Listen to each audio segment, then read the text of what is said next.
Good evening, everybody. Welcome to Coaching Legends and American Heroes by Soldiers of Sidelines.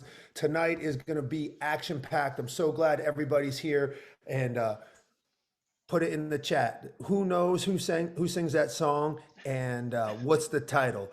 Get it going. And we have two incredible guests. And starting us off, one of our coaching legends is Coach Tony Coaxum, who is a storied soldier coach, the original. Tony was a 3-year starter at cornerback for the Army football team, and he ran track. He sits tied for 4th all-time for pass breakups in a single season, tied for 10th all-time for pass defended in a single season, and tied for 14th all-time in career pass breakups. He's a member of Kappa Alpha Psi fraternity. He graduated in May 2000 and was commissioned into the field artillery and spent his active duty time at Fort Bragg, North Carolina. Recently, Coach Coaxum was named the head coach of Bluefield State football on October 9th, 2020. And this is amazing because this is the first time ever that Bluefield had a football team. So he's bringing it from scratch. It's an HBCU in West Virginia, and to start a football program from scratch is very, very difficult, to the point where he had to get dorms built, just got a weight room, from scratch. And even more impressive than that, recruiting the first class ever. Usually you have a year where you kind of do exhibition. He went right into it and had a winning season at 4-3, which is honestly just an unbelievable feat in itself. So prior to Bluefield, Tony served at the University of Northern Colorado, where he was special teams coordinator and defensive backs coach. And prior to that, Coach Coaxum served as senior special teams analyst at Kansas under Les Miles. He was also at Central Michigan University as special teams coordinator and cornerbacks coach.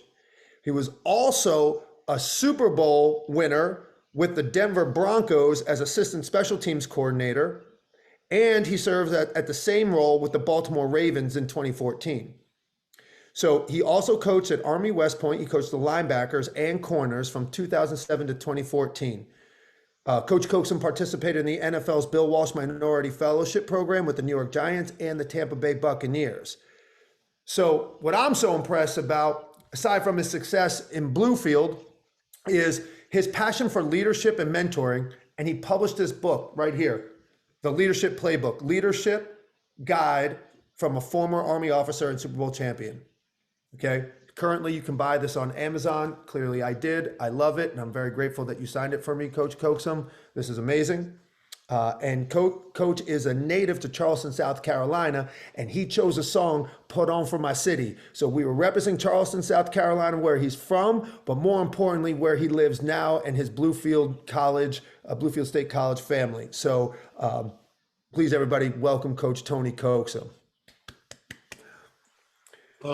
Thanks for that, man. And there's a couple small things going to correct in that. So, this is called Coaching Legends and American Heroes. The actual coaching legend he wanted couldn't show up, so I filled in. I'm definitely not a coaching legend by any stretch of imagination, so I decided to fill in and help out a little bit. And other than that, pretty spot on with things. And we did have football before, but it's been 41 years since we had football here at Bluefield State. Program was kind of was shut down back in 1980, and it's been a lot of fun to bring this thing back and revive it all. And it's one of those things to where building something from scratch and going through the process that we went through has been a lot of fun. It's been challenging.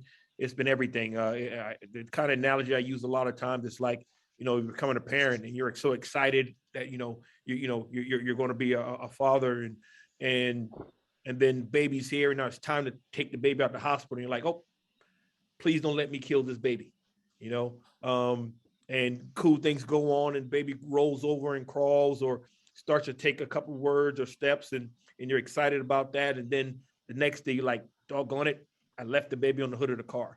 So it was constant things like that back and forth, that you have the highs, the lows, and everything in between.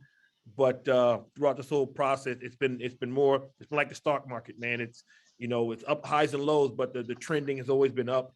And like everything, man, I had to depend on every single thing that I learned as a from my family values to my time at West Point, Army football, to leaning on my fraternity brothers and everything, and family and friends and all that to get through this. And again, obviously all the coaches that I brought in and the support I have here at Bluefield. So, and in the city of Bluefield, West Virginia, at Bluefield State. So it's been a lot of fun.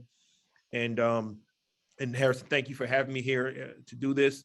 A big supporter of everything I've been doing. And you know, talking to Harrison, if you ever need a perk to feel better about yourself, just give Harrison a call, and he'll make you feel like, you know, you rule the world, man. So I appreciate that. And it's just blessed to be here with everybody on here and to share the stage with Ced, who heard a lot of great things about, and we got to speak. We talked in person about 2 weeks ago now, and we're two peas in a pod, man. You know, being an artillery officer myself, and one of the biggest things I always learned is to lean and depend on your NCOs. And I had some unbelievable NCOs when I was in the Army, and I still talk to them today. And you know, Ced is one of those guys that if we served in the same unit, you know, I would definitely listen to that guy, and would have loved him to be one of my NCOs, because he's everything that the NCO Corps is all about. And that's pretty cool to know that, because my son, who's in the Army right now, he was just promoted to E5 on February 1st. So now he's in the NCO Corps, and he's at Bolick right now. Excuse me, BLC right now, taking those reins, and I'm excited for him and proud of him as well. So, you know, this biggest thing for me is just talking about leadership and everything that goes on. And I'm just really to you know, ask any question you guys may have, and just kind of tell you my story and just what fuels me every day. So again, thanks for having me. Awesome, Tony. And that's a great segue to talk about our American hero tonight. And like Coach was saying, we have retired Master Sergeant Cedric King. So we call him Ced lovingly. And he entered the United States Army in 1995. During his 20-year career, King proved himself to be an exemplary soldier, graduating from several distinguishing schools in the Army, including but not limited to the United States Army Jumpmaster Course, the United States Army Pathfinder Course, Air Assault Course, and the United States Army Ranger Course. He is the recipient of the Bronze Star, the Purple Heart, the Meritorious Service Medal, and the Legion of Merit. So on the morning of July 25th, 2012, during his second tour in Afghanistan, King was severely injured by an improvised explosive device. The explosion caused internal injuries, permanent damage to his right arm and hand, and the amputation of both his legs. King now refers to that moment as his finest hour. While recovering from his injuries, King found time to complete his bachelor's degree and begin to cultivate his speaking voice. Since becoming an amputee, King has shared his story of perseverance and endurance with audience such as the U.S. Naval Academy, the U.S. Military Academy at West Point, professional sports teams in the NFL, NBA, Major League Baseball, Fortune 500 companies from Home Depot to Facebook. In February of 2019, his story was published into print when he released his book called The Making Point. Here it is. I recommend everybody get this. If you really want to feel good about yourself, read both of these books. This thing is awesome. I'm just telling you, I love everything about it. And we'll get to hear a little bit of some of the words of wisdom in this book, because I know it's just going to come out in this conversation today. He shares mindsets, philosophies, and stories that include how 21 months after losing both his legs, Ced completed the 2014 Boston Marathon, which he just said he's actually training for again for this year. So that wasn't like a one-time thing. Like, he's a legit endurance athlete. And I am super impressed. He has been featured on networks such as CBS, NBC, ABC, HBO, any popular TV network with letters, he was on it. Okay. He has gone on to compete in a number of physically taxing events, including a 70.3 mile half Ironman. He's a 2 New York City marathon finisher, 5-time Boston Marathon finisher, and won numerous half marathons, and a 3-time 48.6 mile Disney marathon finisher. So it is such an honor to have American hero Ced King, and coaching legend, whether you believe it or not, Tony, you're a legend, or a legend in the making, let's call it that in compromise, here to discuss really what it takes to do things that everybody says you can't. Because I am guilty of this. when Coach Coaxum told me he was leaving Northern Colorado to go take over Bluefield and they didn't have dorms, I thought he was crazy, couldn't do it. Not only did it, he turned it into a winning season. And now you know Ced's bio, and all he's doing is smashing doubters. So, Ced, welcome. Hey, thanks so much, guys. I love the topic of doing the impossible. I live for that. Every day after this ID blessing, and notice I said blessing. Every day I feel like I'm living in, you know, I feel like it's just a blessing to be here. Every day is a gift, and every day I get to do the impossible. I get to train, and I'm not supposed to be training. I get to run. I'm not supposed to be swimming. I'm not supposed to be running and biking. I'm not supposed to be doing those things, but I go ahead and I do it anyway, man. And by doing it anyway, I think I empower other people to do what they didn't think could be done. Awesome. So I want to start the conversation with this statement, and I want to hear Tony's reaction to it and then your reaction. Ced, ready? Yeah. Let others' doubt be the fuel for your motivation. Tony, go. That's the easy one, man. That's one of the things to again, I'm around 17 to 22-year-old kids on a daily basis. So that translates simple to let the haters hate.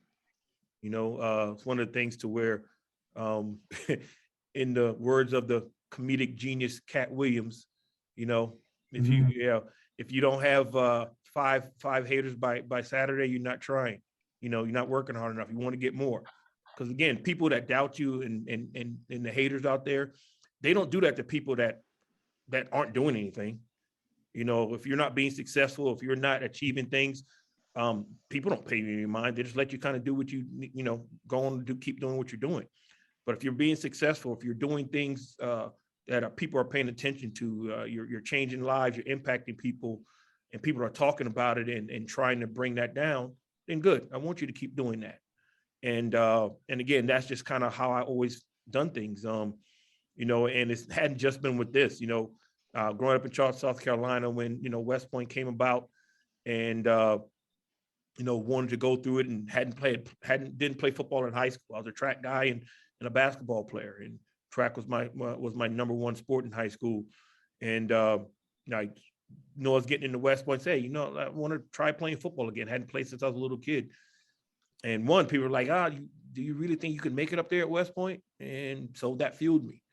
And got there and walked onto the team and wanted to play. Say, you didn't play football in high school. You really think you can do that? And I was a receiver at the prep school, caught some eyes and went up to West Point and started being with the recruited guys and played that season as a receiver. Got moved to the defensive side of the ball, and I was the 7th string corner going into spring ball my freshman year, and just worked my way up the depth chart. And by the opening week, my sophomore year, I was the number 2 corner and played in the opening game. And by week 3, I started, and then I started the rest of my career. So constantly doing those things. Got into the military, and you know, good fortunes changed to where I had an injury, had to get out of it, and started getting into coaching. And people were like, you know, you really want to do that? Why do you want to make that jump from a good civilian job in the corporate America to get to coaching?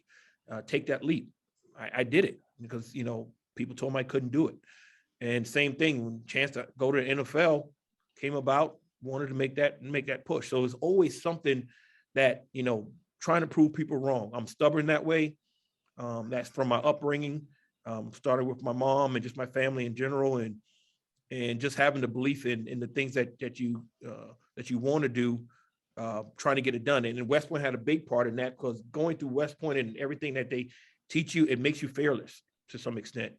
Going through West Point and the things they put in front of you that you never thought you would do, they show you that you can do that. So I had some of that that fearlessness that West Point taught me, that, hey, you can go do whatever you need to do and give that shot and try to get it done. So coming across this, and people said this to you, Harrison wasn't the only one that said, hey, are you crazy? Your first head coaching job, you want to go take that on. And my quick response was, hey, I went to West Point and graduated. I'm not worried about, starting this program. That's going to be easy. And, we'll figure a way to get it done to scratch and claw. And I believe in the things that we're doing and how we're doing it. So surrounding myself with the right people that are smarter than me and better than me at a lot of things. And I just kind of be there. My job is to serve them. If whatever they need, I got to get them the things that they need to do in order for them to accomplish the thing that we've accomplished this year and the things we want to accomplish. So it's just having that confidence to continue to go. And again, a little bit of pettiness and like I said, hey, and embracing the haters.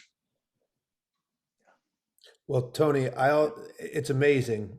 And I'm really grateful that you hired some of our soldier coaches. I mean, it just means a lot, like how much you believe in this mission, man. And I can't be more proud of this story to be the one to say I was a doubter and you smashed it and proved otherwise, man.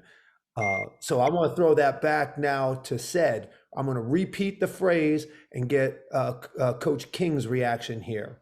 Let others' doubt be the fuel for your motivation. Go. Well, the first thing that comes to mind is a quote. It says, "Our doubts are traitors and make us lose the good that we often would win by failing to attempt." And for me, my entire life, it wasn't the doubters out there. Or maybe I just didn't pay attention to the doubters out there, but it was the doubt in here.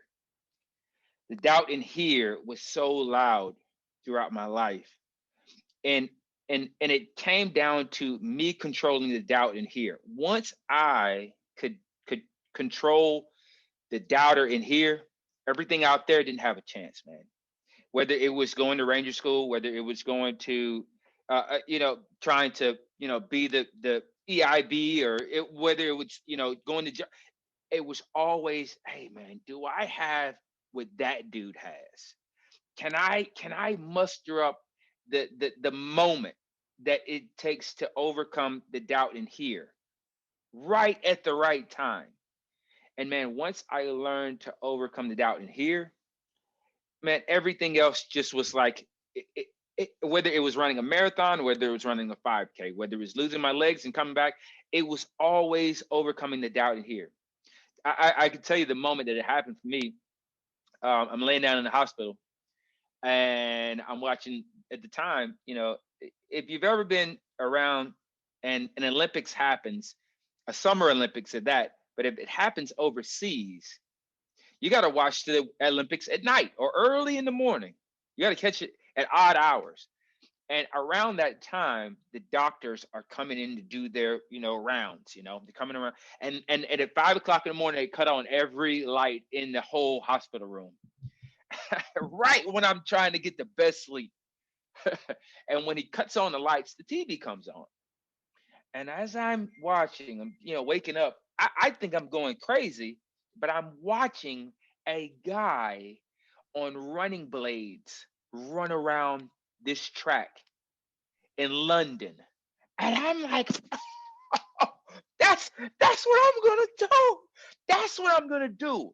And if you've ever had a moment in your life where you're so excited, you make a mistake sometimes and open your mouth and you say, that's what I'm going to do around the wrong people. They will assist the doubter in here. It just so happens that when I said it, the doctor that was getting ready to do the surgery on me, he says, "You mean to tell me that we're getting ready to go here and clean out shrapnel that's still in your leg, and you're talking about running where?" He's like, let's just take care of this first, and then we can get you running later. He said, "I'm so sick and tired of you soldiers coming back from Afghanistan. I've been working at this hospital for years." Maybe he was just having a bad day. Maybe he didn't get, any loving and hugs and kisses from his lady the night before. But the thing about it is, I'm so inspired because the very thing that I see as possible, that's what I need. It's my fuel, man. And this guy it was such a downer. Now, if you're built like me, for the first 5 or 10 minutes, you'll be down and depressed. And then it'll start to piss you off. You'll be like, wait a minute, bro. Man, I've overcome so many things in the past. This is just going to be another link in my chain. This is going to be another chink in my armor. This is going to be another a plaque on the wall. And sure enough, man, 12 months, exactly 12 months after this doctor is poking me and telling me that I need to just focus on walking, I'm standing on the starting line of the Army 10 miler in Washington, D.C. Every year, the Army has its race. And for the Army, it's a 10 miler. Do a race. And I'm standing on the start line of the Army 10 miler. Mile 1, 2, 3, 4, 5, 6, going all around the National Mall and everything, passing by all these monuments. And I'm coming into the home stretch for the 10th mile, which is the finish line. And I'm so excited. I'm like, ugh. And as I'm coming down this ramp, I can't slow down. I haven't really figured. I can figure out how to run, but I haven't figured out how to slow down on these things. So I'm going down a ramp, headed toward the Pentagon. That's where the finish line is. And I'm starting to pass people. And they don't know. They think I'm just running faster. They don't know I can't slow down. I'm like, get out of the way. And sure enough, I get down to the bottom. I'm starting to slow down. And I start to see this really familiar face, man. It's like, God, you ever looked at somebody from behind, maybe in the grocery store, you see somebody, you don't want to look at them, you don't want to have them catch you looking at them. So you kind of like peek, is a little weak peek. And sure enough, I catch up to the doctor that tells me what wasn't possible, that I just need to focus on walking. Are you kidding me? And that moment, every single doubt that I have ever had was obliterated in that moment. It taught me that what was in here is really real, man. And I'm the only one that could abort it. I'm the only one that could abort it. Not him, not them. Nobody else can stop me from accomplishing what I set out to do. But me. And that's why that quote is so powerful to me. Our doubts are traitors and make us lose the good we often would win by failing to attempt. There's nothing that can stop you. Nothing but you. I love it. I'm juiced, and I love hearing that message. I wish I could hear that message every single day. Um, the way you deliver it too gets me all excited. Said, love it. Okay, so I'm gonna spin this a little bit. Okay, so you guys, we talked about how you overcome others' doubt and how you overcome the doubt within you. But both you guys are tremendous leaders, and you have been, for a long, long time. So this gets a little bit more tricky. How do you coach that in others? Right? What are the things that you're doing now, right, to try to get like Coach Coaxum, that you got to convince kids to come play for your football team right now, and you were able to do that without dorms. You got parents of players saying, where's my kid going to sleep? We're working on it. How did you overcome everybody else's doubt so that they could do things that were unimaginable, like winning going 4-3 this year? I think the first part of it is, and other people have used the same word, and I always make sure I correct them on it when it comes to, again, our philosophy on how we go about recruiting and talking to young people, young men coming in and their families to be part of our program. I definitely don't try to convince them of anything. All I do is I'm telling them what we're about. I'm telling them, what our mindset is, what our goals are, what our vision is on everything, and what my deal is, what we're doing for why coming here to be with us, and I tell us all the time, it turns to like a little joke. When the families are around, I said, dads, grandpas, uncles, coaches, y'all not important. I'm not talking to you right now. Players, I'm not talking to you right now. I focus on moms. Because I look, if it ain't right with mom, it ain't happening. Because that's always going to be their baby, And what does number one thing that mom wants? She wants to know that her baby is being taken care of. So I go to that point of letting them know, hey, you tell your son, or you drop your son off and you say they want to be a part of this. And the day you drop them off, that they're going to be part of our family. I'm going to take care of them like they're my family, like they're my son. My son is older than all these kids that I'm coaching right now. And I make sure they understand what that is. So it's not convincing them, because when you try to convince, it may lead you down a line of promising things that you can't promise, that you can't deliver on. And again, it's letting them understand what my mindset is I wouldn't be asking you to do anything or put your son in a situation that I wouldn't put my own son in, or again, people in my family in. So we try to get away from that convincing part.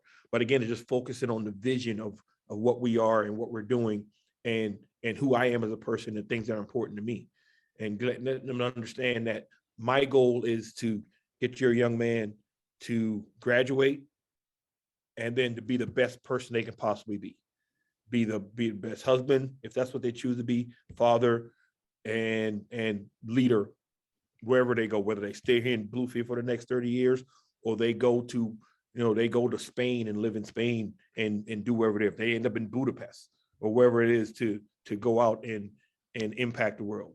And that's what we focus on. And everything we talk about is geared towards that. We talk very little about football, because the football stuff will take care of itself if you put in the right parameters and you focus on the fundamentals and you focus on the things that's going to impact winning with everything. And we constantly go back and forth when we talk about that. Every time there's something that happens in practice, I show them that if they're doing something wrong in practice, how that relates to something in life, doing it the way we want it done, or the lessons we being taught. I try to relate everything back to real life, so that, something that's going to happen to them 10 years from now and not what's happening today, and constantly make those connections. And I also open up to them. I let them know that I'm not perfect. I let them know that I made a lot of the same mistakes that they made. And I let them know I had a 1.3 GPA my first semester at West Point. And I thought that they weren't even going to let me come back to pick up my stuff, that they were going to ship the rest of my stuff home to me, because I'm embarrassing everything West Point is, and they don't want you anywhere around it. I let them know I went through that pain and that struggle and that not knowing if I was going to be able to come back and do those things. I let them know my failures. They know I'm very vulnerable around them. These kids have seen me shed tears way too many times. And guess what? They're going to keep seeing that, because that's just who I am. I'm an emotional guy. I wear my heart on my sleeve. I just tell them like it is. I tell them what's on my mind. So I let them know that those pieces are there, and then just reinforce it by how we do things. So I guess the simple answer is to be authentic, be genuine, be real. I don't write anything down when I'm talking. When I doing things like this, or my introductory speech, press conference, the only thing I had written down on a sheet of paper were the people that I wanted to make sure that I thanked, the coaches and the family members in that. And I still left some people off. But other than that, I speak from my heart, because my number one thing is, I know I'm not the best football coach. All right. The guys on my staff are better football coaches than I am. There's a lot of guys around this country that are better football coaches than I am. I can always get better at that.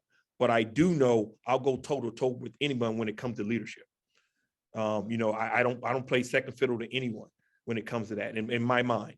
And that may be arrogance, maybe confidence, whatever you call it. But I understand, I do know what it takes to lead people.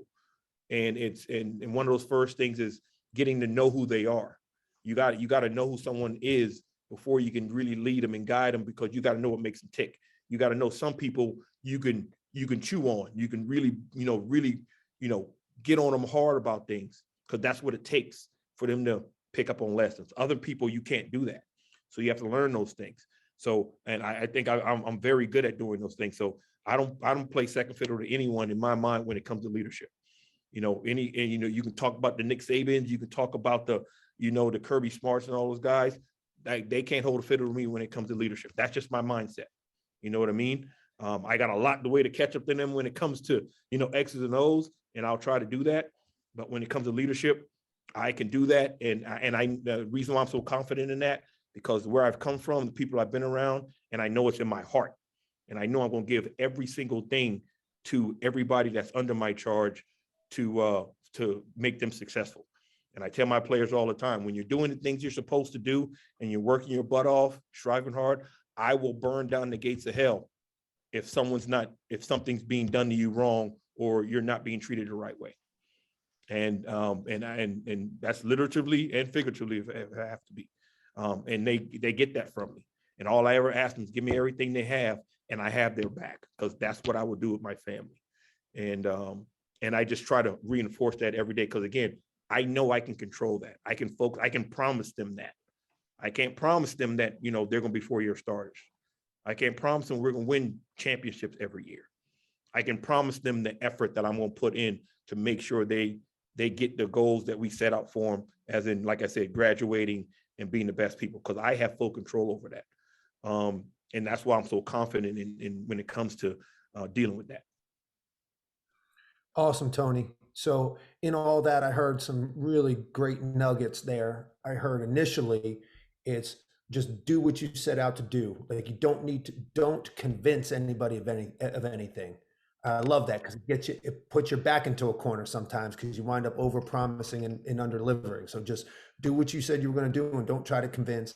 Then I heard be authentic, like truly authentic, speaking from the heart. And then the third thing I heard there was modeling confidence in what you're great at and you believe it to be leadership. And because that comes out of your pores, it's different than ego. It's just this confidence in what you were born to do, and that's lead. Is that a decent summary? Right on the money. Awesome. So now I want to see what Ced has to say about that and how you inspire others to overcome their doubt so they can achieve things that they never thought were possible. Well, I gotta tell you, man, Tony knocked it out of the park. He took half my notepad over here, man. So, but I will say this. As far as leading other people, I don't think that we actually set out to be. You got to understand, man. I was raised just like Tony at Fort Bragg, North Carolina, during the 90s. And then I went out to a place called the Ranger Regiment. And these leaders, I don't believe that any of them set out to be like, I'm going to go and be a great leader. We all just saw incredible examples of leadership every single day. So all I had to do was just follow the blueprint. It was there. We have a Secretary of Defense right now that was on the street at Fort Bragg. He was a colonel on the street at the time. I mean, so many of America's greatest leaders come through in and out of Fort Bragg and the Ranger Regiment. It's just like all I got to do is copy off their paper. You're supposed to. I never set out. This is the honest God. I never set out to try and be a leader. It was just a couple things. I had to lead myself well. That was the first and foremost thing. Lead me well every day. Do the things that I expect others to do. Let me be the first one to do it. If I expect for my uniform to be right, well, guess what? I'm going to make sure that my uniform is right, so their uniform will be right. Now I am the example. Okay. If I am expecting my team to be experts in their physical fitness, at their rifle marksmanship, at their drill and ceremony, at their land navigation, at any of these things, I need to be the example. And this cuts down on any excuses. As long as I am the example, then all they got to do is copy off my paper. Be on time, right? Be at the right uniform, right time, right uniform, right place, right attitude. If you could do those things consistently, then we got nothing to talk about. All you got to do is walk where I walk at. It's all there for you. I think the other thing, it reminds me of this. And you talk about instilling confidence. I had the opportunity to lead men, and I guess we all did. I guess to a certain extent, we all led men and women in combat. You know, and in combat, it's a little bit different than leading them at any other time. We got the opportunity. We hit the lottery as leaders because we actually get a chance to see if this textbook stuff works in real life. We get to actually play what they call in sports under the whistle, right? And in combat, it's even more simple. I think you actually have people are relying on you to do what you said you're going to do. If you said that we're going to take out this hill or we're going to do a reconnaissance on this, then I need to see you move first. And your movement will instill courage in others. Once they see me charge, it gives them some ungodly like courage to go and do the thing they wouldn't normally do. If you see me assault first, then you'll have a little bit more courage to do the thing you wouldn't normally do. We don't normally run toward bullets. But when you see a leader run toward the bullet, then something inside you is ignited. I think the other example is this. I don't know how many instructors we have here that were on airborne status, but for me,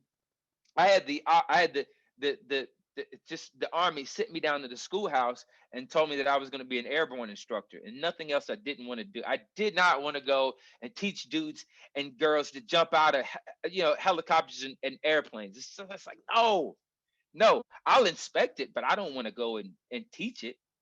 Sure enough, I got the best lesson as far as leadership in my life right there. Because running toward bullets isn't normal, but jumping out of airplanes that aren't on fire isn't normal either. And as I'm sitting there, giving out the jump commands, and a lot of us were on airborne status that are on this call right now.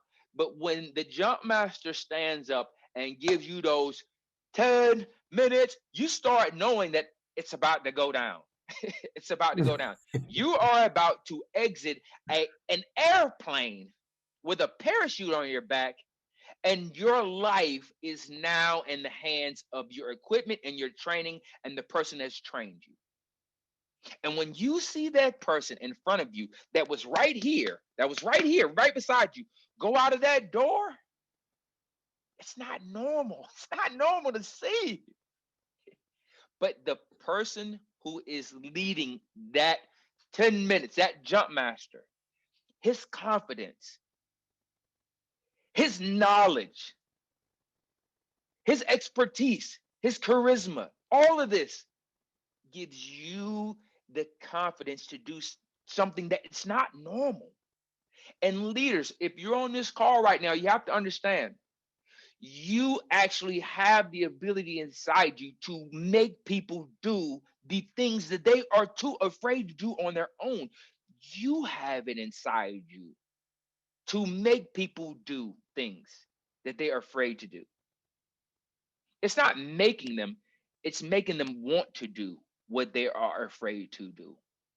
I make people want to exit this airplane. And they are afraid to do it. I don't make them do it, but I make them want to do it. That's the power of a leader. That's the power that you have inside you. You emulate confidence and you make me want to be a part of this fraternity by exiting this aircraft. I know Coach Tony. I know all these guys that are on here and seen comments airborne. Everybody knows what I'm talking about. It's an esprit de corps that you build simply by you emulating the culture. All I had to do was follow in line with these great leaders. I can't even take credit for it, man. All I'm doing is the things that I saw, all these leaders before me do. I can't take credit for it, man. I can't. I'd be stealing. It'd be thievery. Yeah, I hear you. And what I get from you is, modeling the behavior that you want everybody else to follow, right? And that's kind of what you did.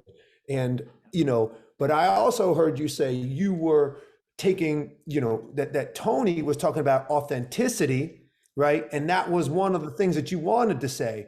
So then it makes me think, said that, yeah, you followed the playbook from everybody else, but you made it also your own. And there had to be some time where you thought about who you wanted to be. Like, what were the traits Yeah, that you really wanted that's good. to be persistent from everybody else? And Yeah. I think that's different for everybody. Like Tony talked about a couple of his. So I don't even know if you know this off the top of your head. Like, what are maybe like one or two of like your top four that when you lead, you want, if you walk away from underneath said King's leadership, I want you to mimic these two things. What would those be? It's for me. For me, it's really easy. And I know it's four things, but be the right place, right time, right uniform, right attitude. That was given to me on day one, showing up at Fort Bragg, North Carolina, your first day. And I know that's four things, but if you can consistently do those four things, you will lead at all times. So you will constantly be put forth to lead others because you're consistently doing it. It'll work in the NFL, it'll work in the NBA, it'll work in the Army, it'll work in the Navy, it'll work in business, it'll work in family, it'll work at the dinner table, it'll work at church, it'll work wherever you are. If you can consistently bring the right attitude, right uniform, right place, right time, you consistently do those four things, you're going to be a leader, whether you want to be or not, because you are embodying it. You're leading yourself well.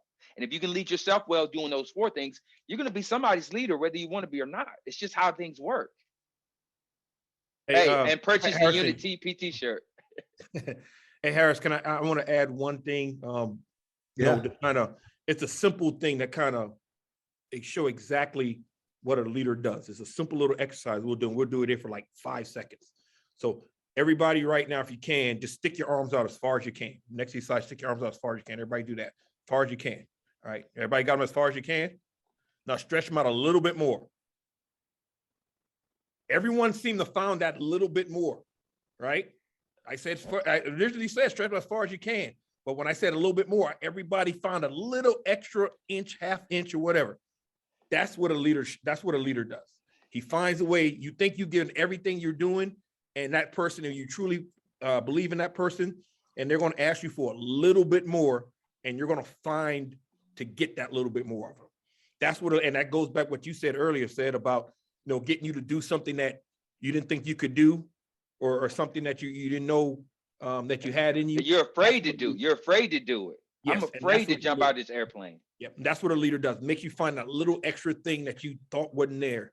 And that little exercise is something I've done before to show people, that's what the job of a leader is. Awesome, Tony. And so what we should do now is turn the questions over to the audience. So if anybody has a question for either Tony or Sid King, just put it in the chat and I'll ask you to mute yourself, and we'll have some time to do that here for the next 15 minutes. And we already have one already. And I know Coach Nick Troxler has a question for Coach Coaxum. Nick, you want to unmute yourself and ask your question? Sure. Hey, thanks, Harrison. Hey, thanks, Coach. And Airborne there, Cedric. So my question for you, I got to go back to it because I texted over, is how did you incorporate, in what ways did you incorporate the attributes you learned from your experience at the military academy and also your subsequent leadership positions into your role as a head coach? And how was that initially, received by your players? That's a great question, man.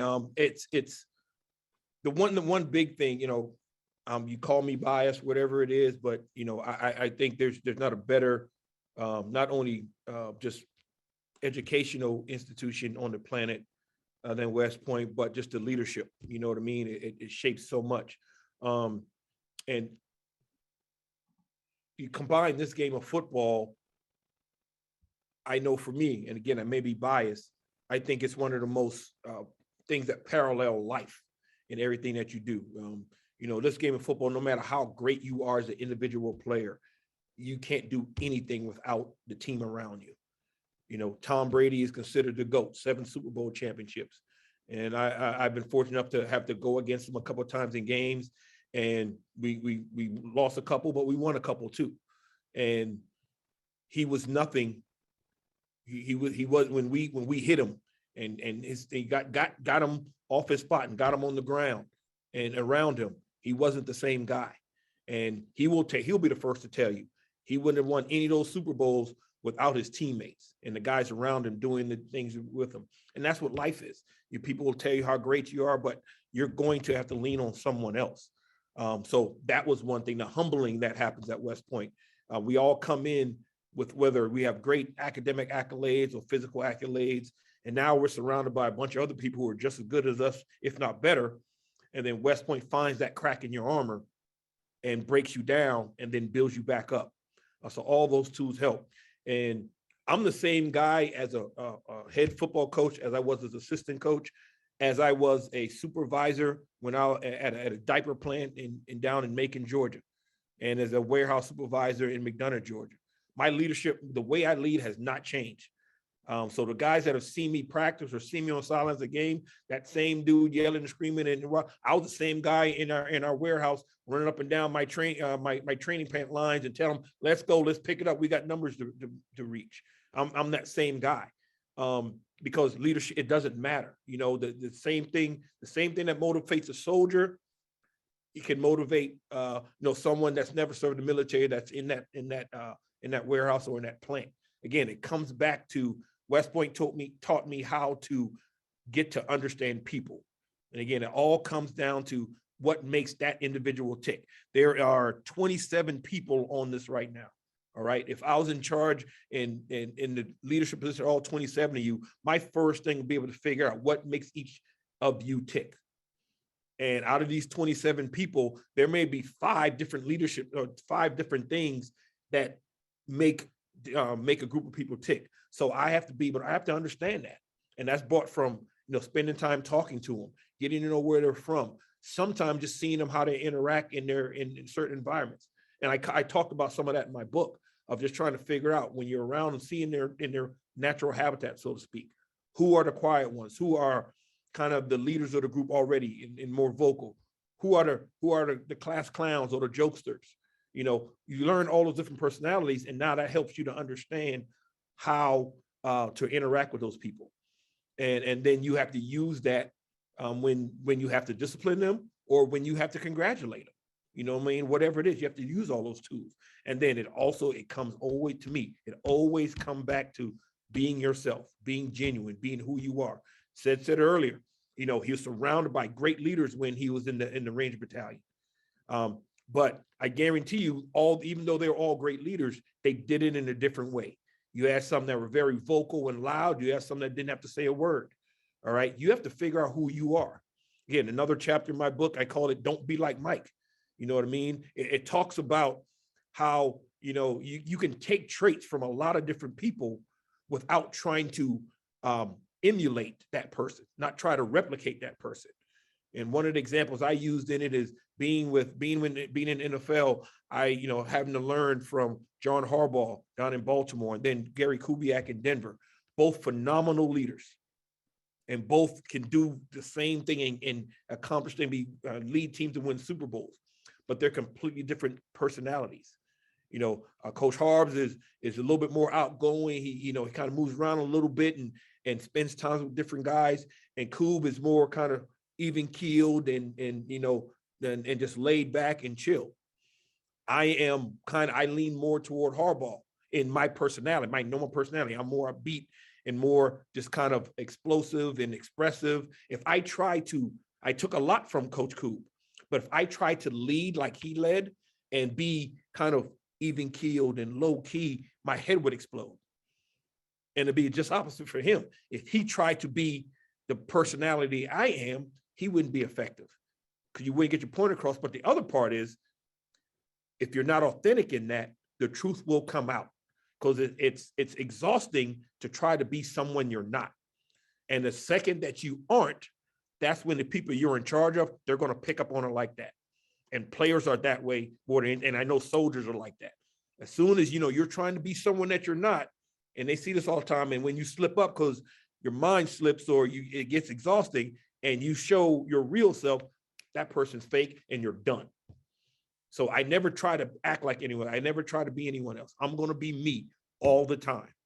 All right. And that's just who you're going to get. And that means at practice, you're going to see me out there. When my song comes on, you're going to see me dancing. You can see me having a good time. You can see me singing the words to the song. You can see me cracking jokes with guys.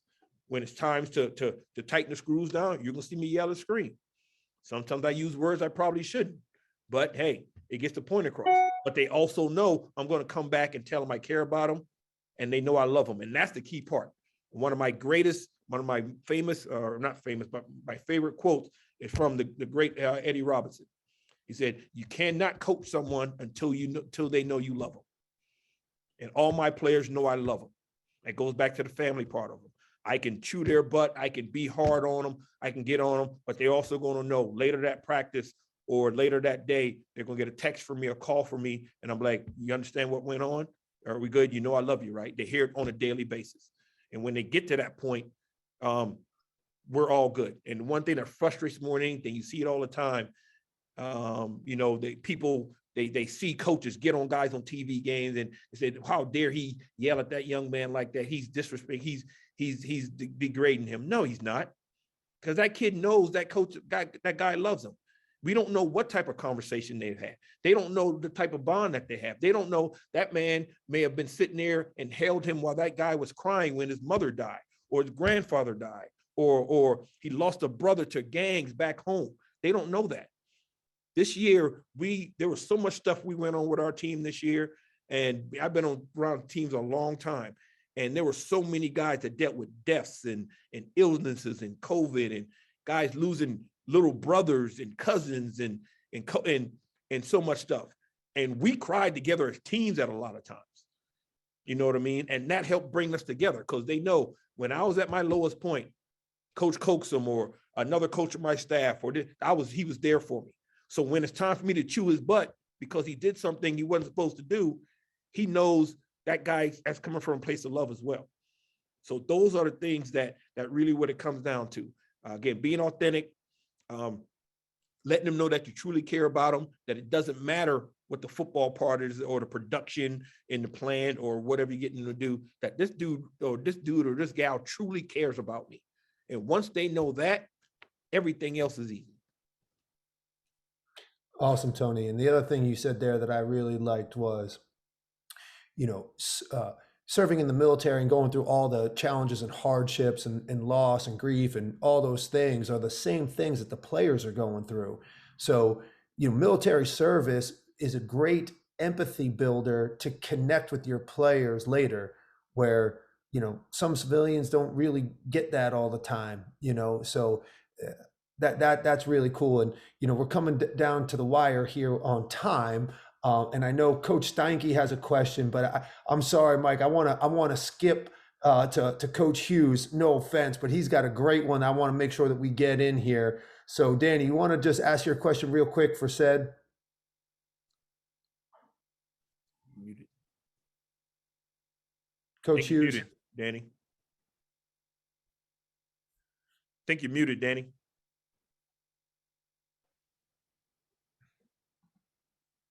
Danny still with us? I don't see him. Okay. Coach Steinke, you're back. Coach Steinke, you want to unmute yourself, ask your question? Hey, Coach, this is for both of you. What is your best advice when a player or yourself is just having an off day, not feeling it, to motivate them to just kind of put in the work and get it done? That's a tough one, man. That's a tough one. I will say this. I know everybody has an off day, but I don't really remember a day where my leaders were, if I was having a bad day, I don't know if they were like, you can sit this one out.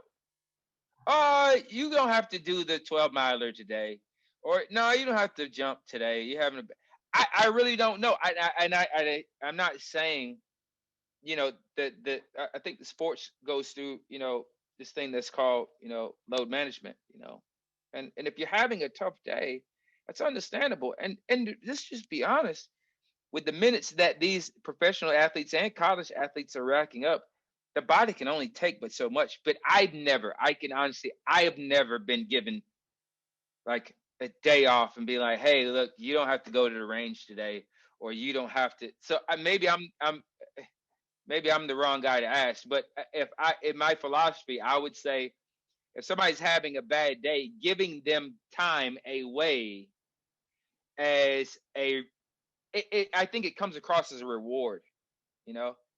I would feel like if they told me that I didn't have to do the 12-miler today, because it could become a cancer. If I know that Jones doesn't have to do the 12-miler because he's having a bad day, and I know that that's all I got to do, so that I don't have to do it, well, tomorrow I'm gonna have a bad day, and sooner or later, now it's not you being a leader anymore. Now it's you trying to just hold it off.